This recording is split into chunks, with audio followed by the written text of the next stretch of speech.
Fresh up ಆಗಿ ಇವಾಗ snacks ಮಾಡಕ್ಕೆ ಬಂದಿದ್ದೀವಿ. ಬೇಳು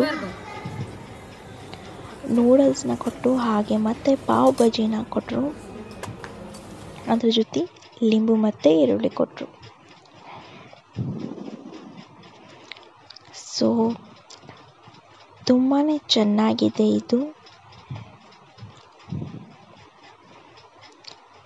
ಮುಗಿಸ್ಕೊಂಡು ಇವಾಗ ಹೊರಗೆ ಬಂದ್ವಿ. ಇಲ್ಲಿ ಕಾಡಿನ ಬೆಕ್ಕಿದೆ, ಹಾಗೆ ರ್ಯಾಬಿಟ್ ಇದೆ ಮತ್ತು ಡಕ್ ಕೂಡ ಇದೆ.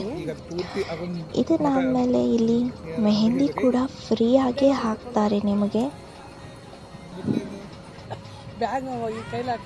ನೋಡಿ ಫ್ರೆಂಡ್ಸ್, ಎಷ್ಟು ತುಂಬ ಸ್ಪೀಡಾಗಿ ಹಾಕ್ತಾ ಇದ್ದಾರೆ.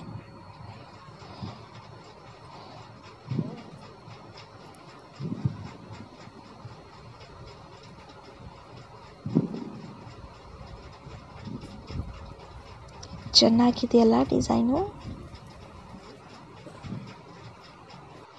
ಆಮೇಲೆ ಮುಂದೆ ಬಂದರೆ ಇವು ಸ್ಟೇಷ್ನರಿನೂ ಕೂಡ ಇದೆ. ಇದಕ್ಕೆ ಮಾತ್ರ ಅಮೌಂಟ್ ಇದೆ. ಆಮೇಲೆ ಇಲ್ಲಿ ಗೇಮ್ಸ್ ಇದ್ದಾವೆ ಆಟ ಆಡೋಕ್ಕೆ. ಆಮೇಲೆ ಇದ್ರದ ವಿಡಿಯೋ ಮಿಸ್ ಆಯಿತು, ಅದಕ್ಕೆ ಪಿಕ್ಚರ್ ಹಾಕಿದ್ದೆ. ಬ್ಯಾಕ್ಗ್ರೌಂಡ್ ಸೂಪರ್ ಆಗಿದೆ ಅಂತ ಒಂದು ಪಿಕ್ ತಗೊಂಡ್ವಿ. ಆಮೇಲೆ ಇದು ಕೂಡ ಆಟ ಆಡೋಕ್ಕಿದೆ, ಆದರೆ ಇದು 1 ವರ್ಷ 2 ವರ್ಷ ಮಕ್ಕಳಿಗೆ ಮಾತ್ರ. ಇವಾಗ ಮ್ಯಾಜಿಕ್ ಶೋನ ತೋರಿಸ್ತಾರಂತೆ, ಬನ್ನಿ ಒಳಗೆ ಹೋಗೋಣ. ಸೊ ಇದು ಮಿರರ್ ಇದೆ. ಈ ಮಿರರು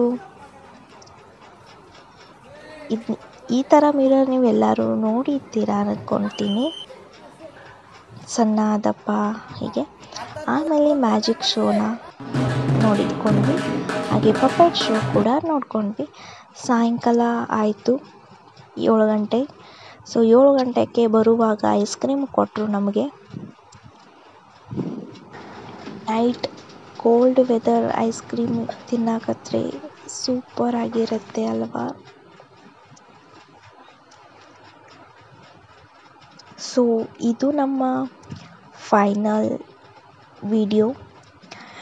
ಈ ವಾಟರ್ ಪಾರ್ಕ್ ವಿಡಿಯೋ ನಿಮಗೆ ಇಷ್ಟ ಆದಲ್ಲಿ ಲೈಕ್ ಮಾಡಿ, ಶೇರ್ ಮಾಡಿ ಹಾಗೂ ಸಬ್ಸ್ಕ್ರೈಬ್ ಮಾಡಿ. ಇವಾಗ ನಮ್ಮ ಪಿಕ್ನಿಕ್ ಮುಗೀತು. ಸೊ ಇವಾಗ ಹೋಗ್ತಾ ಇದ್ದೀವಿ. ತುಂಬಾ ನೈಟ್ ಆಗಿದೆ, ತುಂಬ ಲೇಟ್ ಆಗಿದೆ. ನಾವು ರೀಚ್ ಆಗೋದು ಎಷ್ಟೊತ್ತಾಗುತ್ತೆ ಗೊತ್ತಿಲ್ಲ. ಎಲ್ಲ ಮಕ್ಕಳು ಮಕ್ಕೊತಿದ್ದಾರೆ. ಸೊ ಮಕ್ಕಳು ಮಕ್ಕೊತಾ ಇದ್ದಾರೆ ಅಂತೆ. ಹೋಟೆಲಿಗೆ ಕರ್ಕೊಂಡು ಹೋಗಿ ಊಟ ಮಾಡಿಕೊಂಡು ನಮ್ಮ ಮನೆಗೆ ಹೊರಟು ಬಿಟ್ಟಿವಿ ನಾವು. ಸೊ ನಮ್ಮ ಮನೆ ರೀಚ್ ಆಗೋಳಗೆ ತುಂಬಾ ಲೇಟ್ ಆಗಿತ್ತು, 2:30 ಹೀಗಾಗಿತ್ತು. ಸೊ ಈ ವಿಡಿಯೋ ನಿಮ್ಗೆ ಇಷ್ಟ ಆದರೆ ಲೈಕ್ ಮಾಡಿ, ಶೇರ್ ಮಾಡಿ ಹಾಗೂ ಸಬ್ಸ್ಕ್ರೈಬ್ ಮಾಡಿ.